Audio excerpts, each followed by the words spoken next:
Okay, welcome back, everybody. So let me welcome our next speakers.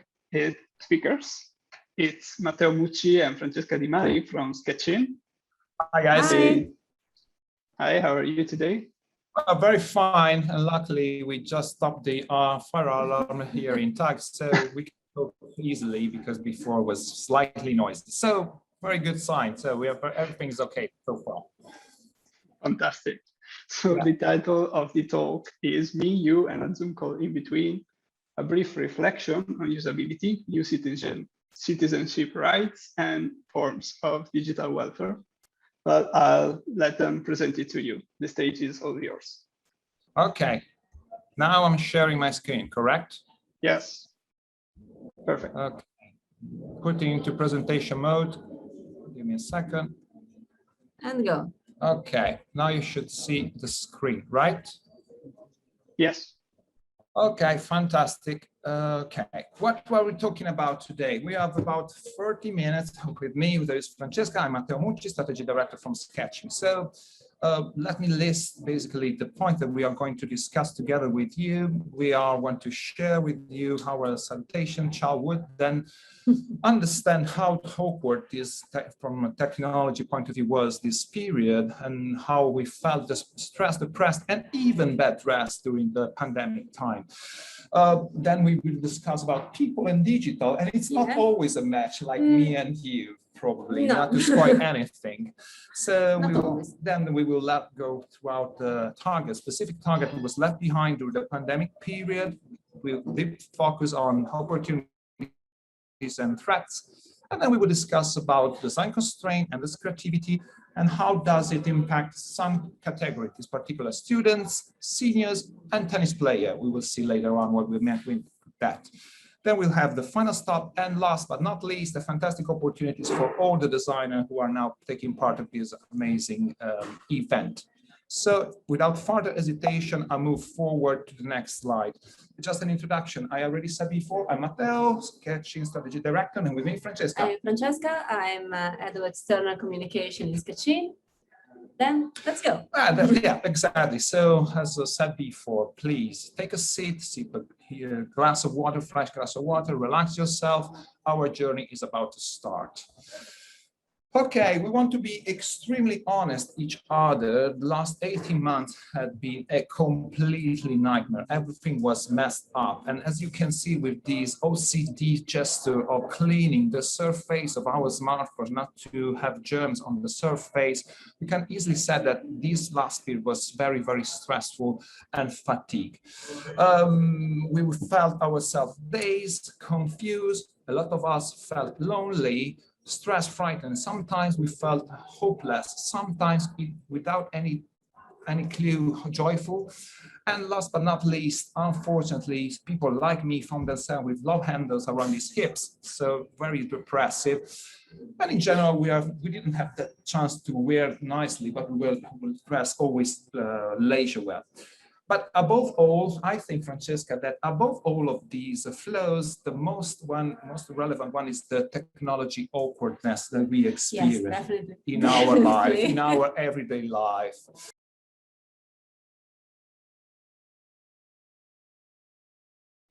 I think you're accidentally on mute. I'm still on mute. Can you hear me? Yeah, okay. Yeah, no, it's fine. You heard what I said before?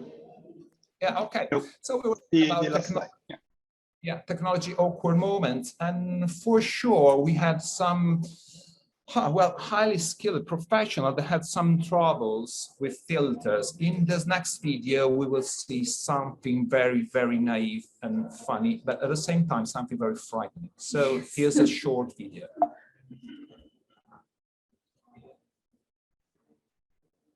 Mr. Ponton, I believe you have a filter turned on in the video settings.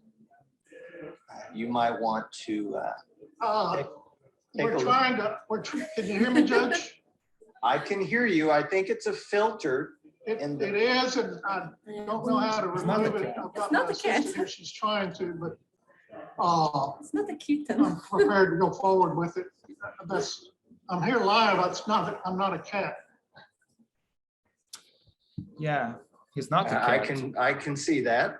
I think if you click the up arrow next to this. So we saw, as we see, he's not a cat, he's a lawyer, but with a filter, he messed up the situation. So he presented himself during a trial with the face of a kitten. Yes. Yeah, this is slightly embarrassing, It's isn't not it? embarrassing. Slightly embarrassing. It was saying that the fault was of his grandchildren, but who knows? Yeah. Who knows? Yeah, and since you talk about children, I don't know, I don't have any kids by now so far, but you have one, and there are some very, very appalling moments in which you are stuck in a very important meeting with a lot of important stakeholders in front of you, or maybe you are connected with the BBC for an international meeting, and this is what may happen if you are in a family. Scandals happen all the time. The question is, how do democracies respond to those scandals? And what will it mean for the wider region? I think one of your children has just walked in. I mean, shifting sands in the region. Do you think relations with the North may change? Look. I would be surprised if they do. Pardon me. Okay, My let's be honest. apologies. Everyone loves being the man or the wife. For the region. Different situation, but My apologies. if you have kids, North, you have North Korea, Shut the door. South Korea's policy choices on North Korea have been severely limited in the So last 6 months. that's quite awkward, because on BBC News, it's quite awkward when your children came in very, very brave. And in terms of digital stages, we talk about rituals, and we are designed to have our own rituals within Sketching. We have our own rituals. We know on Monday, we have the stand-up, then we have the walkouts. Everyone has their rituals. And in terms of ritual, I think that Catholic Church has something to teach us, unless everything goes bad, like in this way.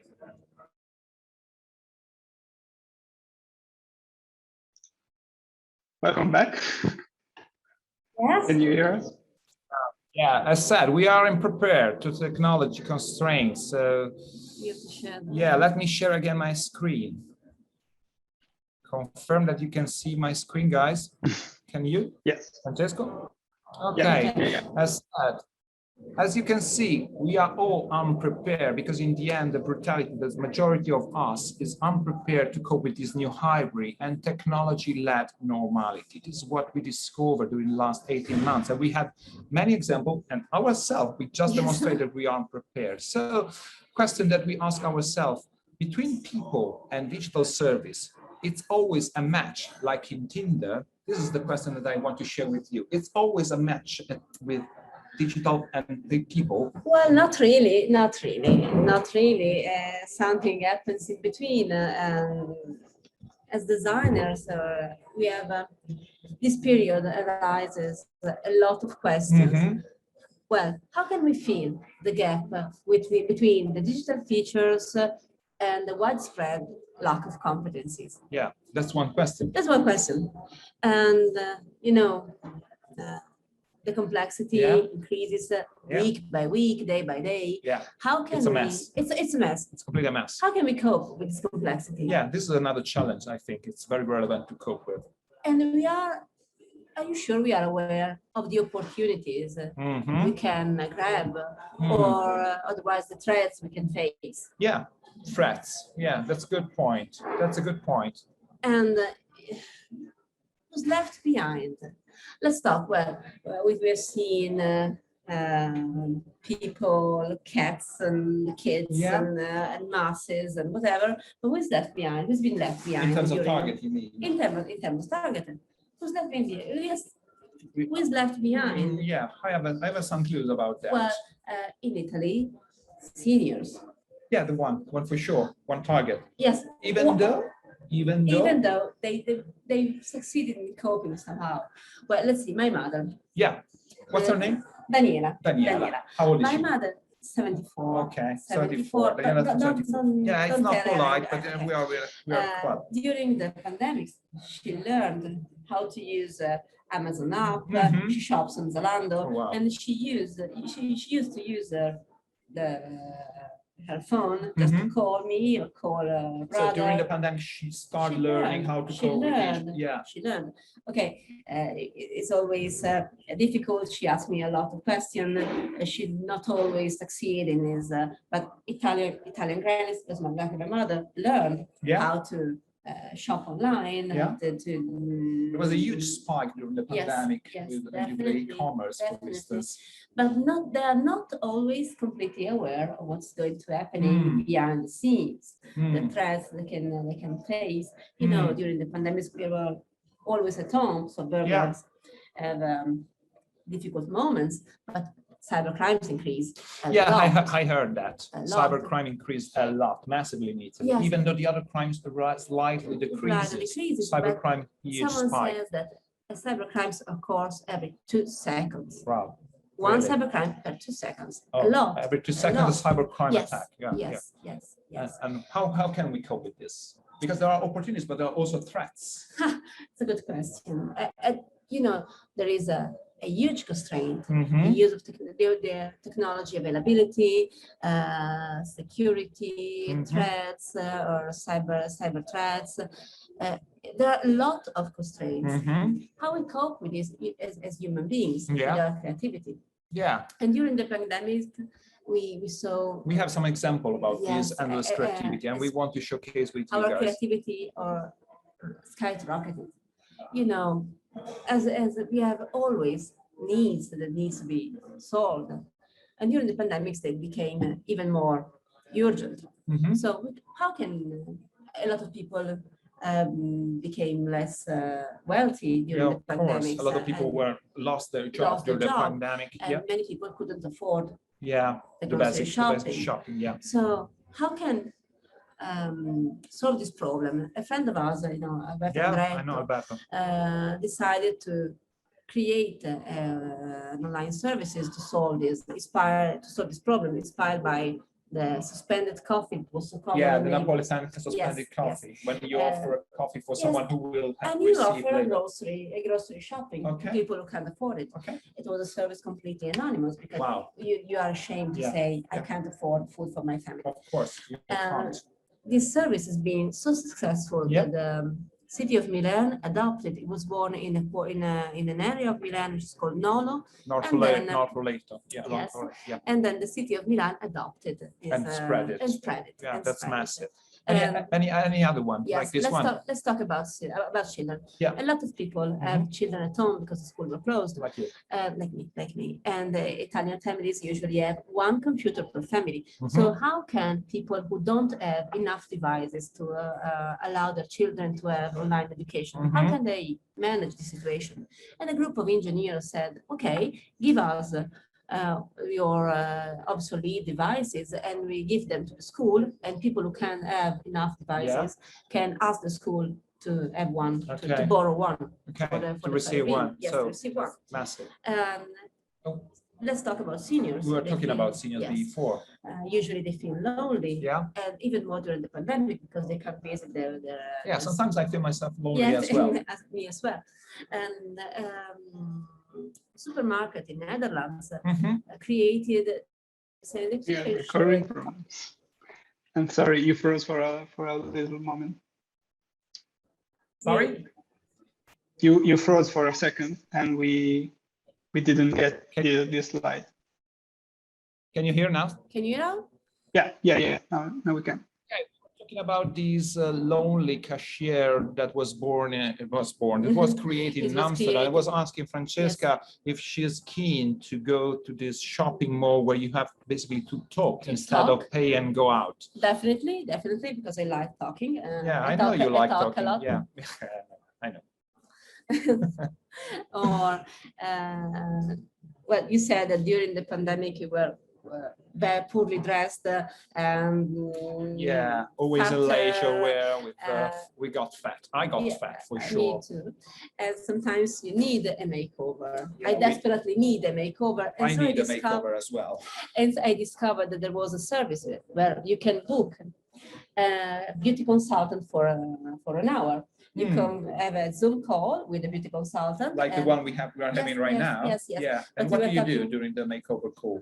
Oh, you talk with this guy. And we're talking with this guy, and he said what kind of products I should use for my age, for my complexion. And does this service help you increasing the brand intimacy between you and the brand? Yes, definitely, definitely. And at the end, it was feeling the intimacy. Intimacy, no. Not the intimacy properly, but you enjoy yourself. Yeah, I enjoy myself because it was a sort of cuddle, a period of time only for me in a messy time. And did you talk with your friends, girlfriends about this service? With everyone. Okay. Like go and have this kind of beauty. So you act like a sort of earned media. You start talking about the pleasure sort of an you ambassador have. for the brand, but it was a nice idea. Okay. And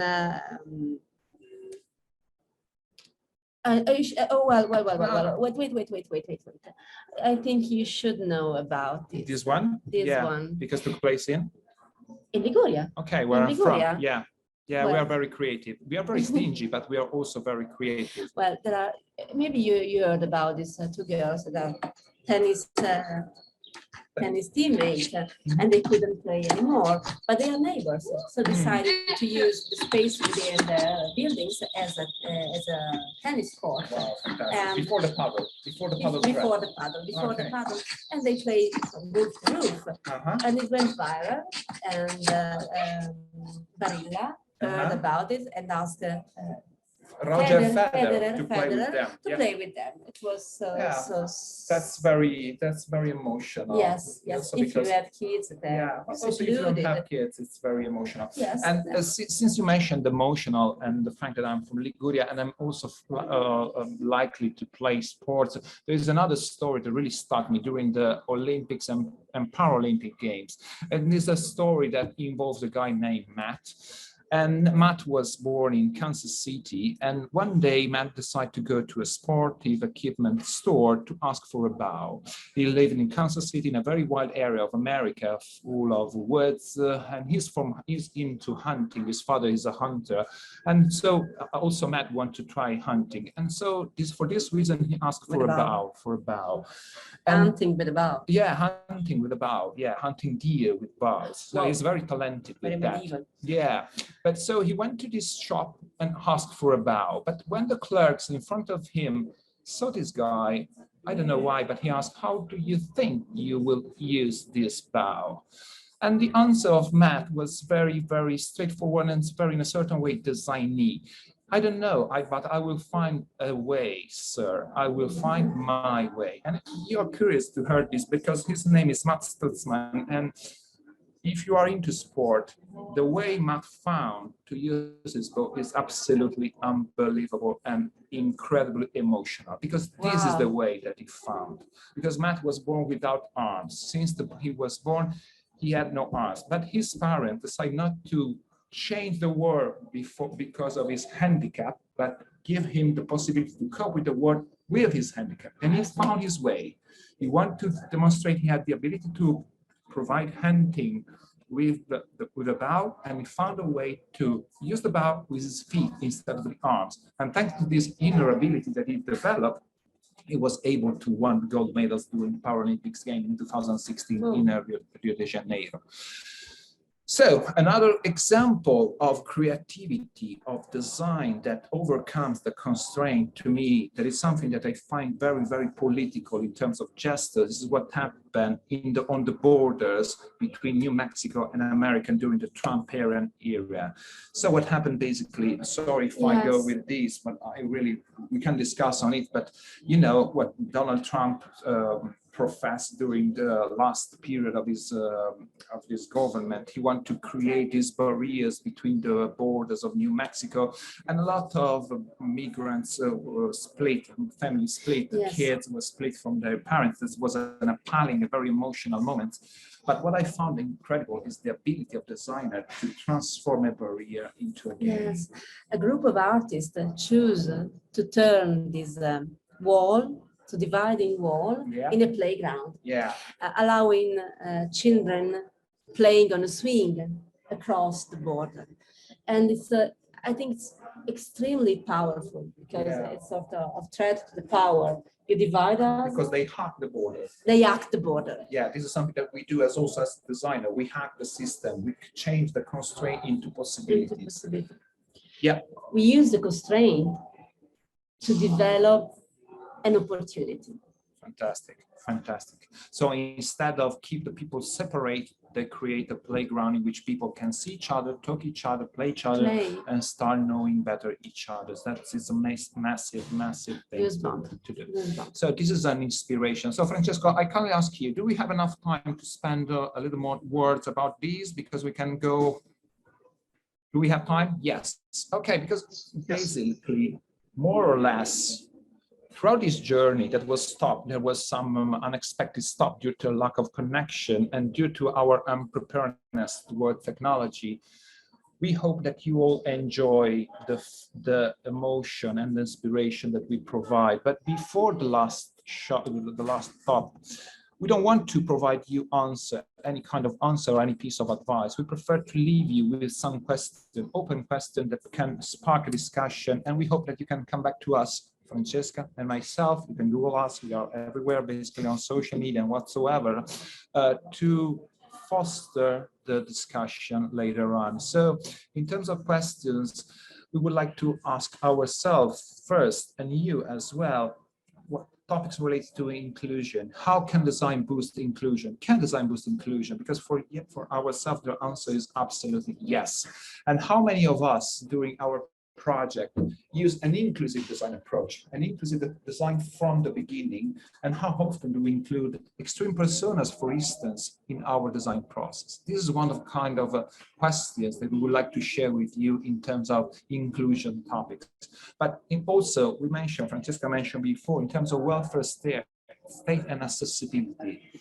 Does accessibility affect the opportunity of people in terms of workers, school, and citizenship? And how this movement change? And in addition, how can we design more inclusive tools and services to increase the social well-being? Because in the end, the purpose of us, like a designer, is to improve the situation of social and increase the possibility of well-being for people like us.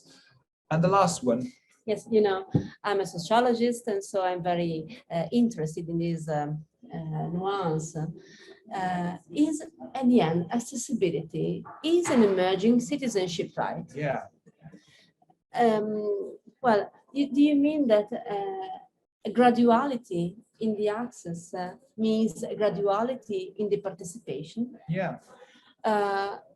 It's a lot of responsibility for us as a designer. If you create tools and services and solutions that promote accessibility rather than create exclusion. Of course, especially in period like lockdowns, where all the life move online necessarily. Yeah. And there are, and I wonder, there are any other emerging citizenship rights, such as security. Yeah. We saw that privacy. a lot of cyber crimes or privacy. Yeah. And how can we have them granted or promoted within what we do and what we design? Yeah. Regularity system is very slow, government are slow, but if we know that they are rights, we should design for rights. Yeah, because people expect this. Yes. Yeah. Yes. This is a big challenge that we have to cope with. I agree. Yes, I think it's sort of big responsibility, but a big opportunity. I agree. How can we promote a more inclusive, a rightful world for us through what we do? Absolutely, absolutely. Thanks, Francesca. So, before going to the end, we would like to stop a moment and promote ourselves. That what I will explain later in a minute what we mean with ourselves. We have some opportunities in terms of sketching, design, and projecting for freelancers who are into design. I will leave the ball to Francesca to explain this new program that has a specific name. Francesca? Associate program. Yeah, and what's it? Many people choose not to go and be employed in a company. They choose freedom. Yeah.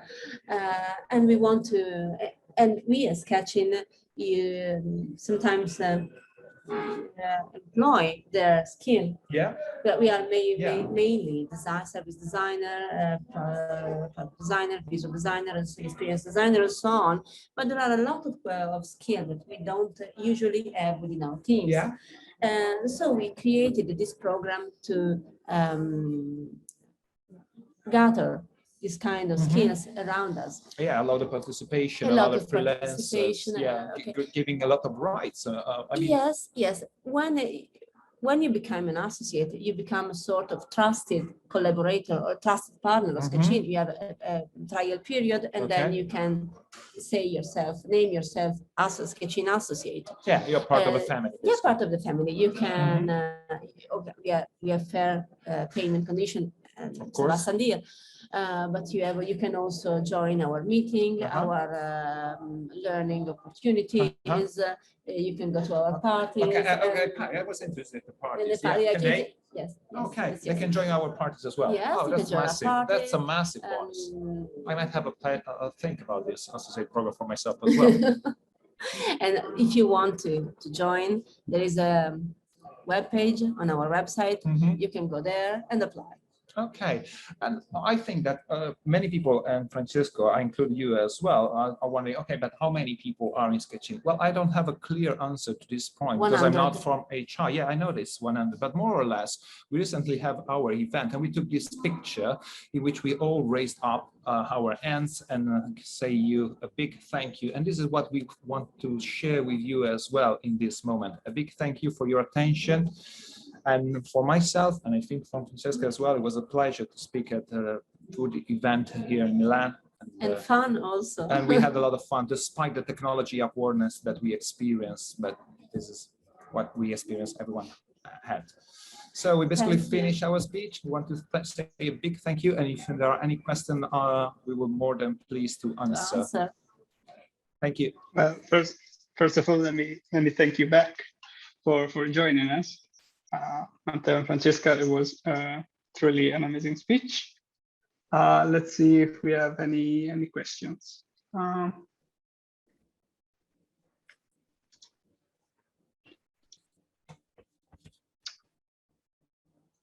I see some. Or if you prefer, you can watch again the kitten. It was very loud. But it's not a problem at all. Or the mouse. I do prefer the mouse. Yeah, we don't have any questions right now. Okay, I'll give you all some more minutes to come up with any question if you have. So, well, yeah, let me thank you again for joining us. I really enjoyed your presentation. Do you? Which part do you enjoy the most? Well, I think it was really funny, but also really powerful. Yeah, I will really like creating and crafting a presentation for this event, and I hope you really like and find it as entertaining as I would say wise and imposing challenges. We didn't mean to give you answers, but just to provide some points for reflection. This is something that I found in my career more interesting in terms of receiving answers. Yeah. So I think the message was clear. We have one question, if you have some time. Yeah, of course. So yeah, I've always been a very connected person, and during the first lockdown, I really enjoyed the new possibilities given by the spreading online events. But during the second lockdown, around January, I started feeling disgusted by this technology full immersion. I started refusing Zoom calls, online events, and even phone calls. Did you experience something similar? And how can designers afford this threat? Okay, I provide my answer if you don't mind, and I give you the word. Yeah, I had the same feeling, and in general, I'm very lucky in this period specifically because I have the chance to go in studio with my teamwork to experience some physical elements that we are designing. So in this specific moment, the last, I would say, couple of weeks, I'm side by side with my colleagues, with designers for a specific project I'm following. But before, when I started my career in sketching, I was alone with my wife, of course, at home and our dogs. And it was very, I would say, I felt disconnected with my new colleagues. So I was eager to meet them live and to start knowing each other, to start hug them as well. And when we had this event, the one that you saw portrayed here in the picture, it was an increasing emotion to have the chance to talk with my bosses, for instance, not with all my colleagues. So with people I always met throughout these stressful Zoom calls, and real life beats Zoom calls ever. That's my point, anytime. So I have the empathy for the author of the question. Yes, I felt exactly as you felt, and luckily now we have the time to mix these two forms, to have a long distance meeting throughout Zoom calls, but we are also in presence, like me and Francesca, side to side. That's my point of view. I don't want you to add anything more. Yes, and even for me, the second lockdown was a lot harsher than the first one. You know, the first one, you were so frightened by the new situation that you just want to remain safe, to stay safe. And the second one, okay, what is going to last the situation, and do I have to stay online all the friggin' time? Yeah. And it was so, and I think that the answer is empathy, because as you say, when we met during this party, which is called Blast, we were so eager to hug each other, and what I was missing was empathy. Yeah. You can fake empathy through a Zoom call. I don't think that the metaverse is an answer, not at all. And I think that we should focus on how to build empathy within people. Yeah. I don't know how. Maybe stay close or find. Okay. Yeah, maybe find a balance. Because be honest, working remotely has its perks, has its advantages, of course. But mixing the two, especially for creativity, I find myself extremely more creative, more upbeat, and as a consequence, more prone to provide new ideas, also to have a confrontation, direct confrontation with my colleagues, that it's a positive moment in the end. So I think that the balance between the two is the key. And we are lucky enough to experience this thanks to vaccination and abilities to keep ourselves safe. That's my answer. Well, we decided to meet. Yeah. To have an online event. Exactly. We decided to meet, and it's a pleasure to be here with you. Any other? I definitely agree. Yeah, cool. Yes, we have another question, and it's a big one. So how do you tackle all these open questions? Well, in general, it's not. Oh. I'll stop the sharing. Okay. Yeah, it's okay. Can you, okay. They can see us. Well, you can see us. Not Okay. our screen anymore. Well, first of all, asking ourselves the question is just one little step toward the solution. And the solution is not a solution, but there are many solutions. But start thinking about the inclusivity as an approach. Start thinking about the welfare state as an approach. Start thinking how to respond to new rising needs of people is part of the approach that we as a designer have to cope with. For instance, projecting in my specific project, we are thinking how to project, how to start design new retails for a specific brand. We are taking into consideration this hybrid form in which the people go on the retailer and have an experience, and how this experience might work as well on digital media, following another kind of path, and how the digital can provide a stimulus to increase the experience overall. So a combination of the two. So I don't have an answer, not an answer, but I have many points of reflection and thought, and to me, this is just part of a good part of the answer. Yes, and I can say that we are using extreme personas when designing, for example, with clients, with public organization. So many people, a lot of people must use services from the public organization. So how can we address this topic when in Italy a lot of people are technology enabled? Yeah. And we do use this kind of tools while designing. That's correct. That's probably a tool that we are using. Yeah. Yeah, these are our answer to the question that we pose to our kind audience. Thank you. What do you think, Francesco? Well, yeah, I definitely agree. I think no one has the solution for every problem. So silver bullet. I don't think silver bullet. Talking about it is definitely the start.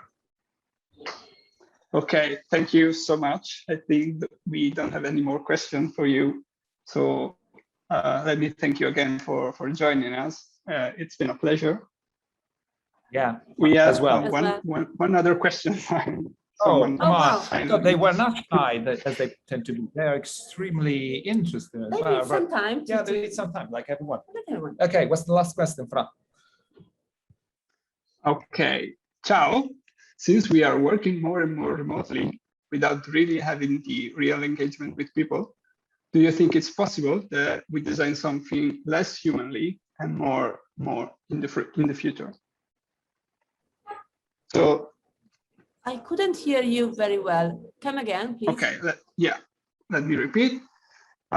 Since we are working more and more remotely without really having a real engagement with people, do you think it's possible that we are designing something less human more and more? Probably.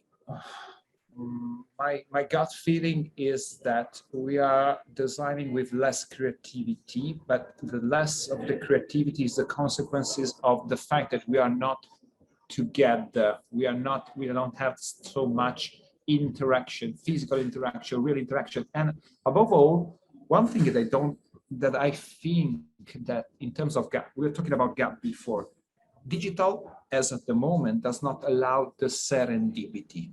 Serendipity is one of characteristics of our lives.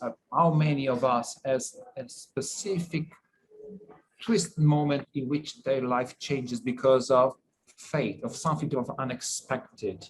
For instance, I met my wife during a working trip in a foreign country.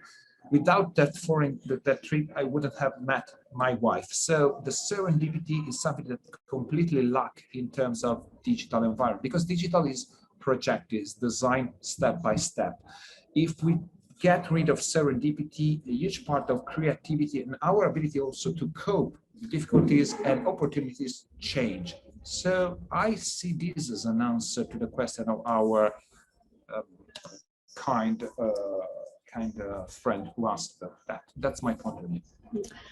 And I don't think it's not or less human. I think we are going to, if we stay in this situation, and I hope we are going to come back to meet each other more often. I think if we stay in this situation, we are going to design something that is more biased, because we don't have the opportunity to cope with something else, discussing something else, involve some unexpected point of view. Because we are closing a bubble. Yeah, we are closing in a bubble. We are closing in a bubble. We have to pierce the bubble, and reality pierces the bubble. Yes, and well, human, sure. Less and less inclusive. Yes, even. Yeah, and that's a problem. And that's a big problem. It's a big problem. Okay. Thank you for your answer. More than welcome. Okay, I think this time is for real. I don't think we have any other questions for you. So let me thank you again for joining us. It was a pleasure. Thank you, everyone. Enjoy. Bye. Thank you. Bye-bye. Ciao. Ciao. Ciao, ciao Fra. Okay. Before we continue, let's have a nice coffee break to wake up our minds and keep sharp. So we'll be back at 5 with another round of amazing speakers.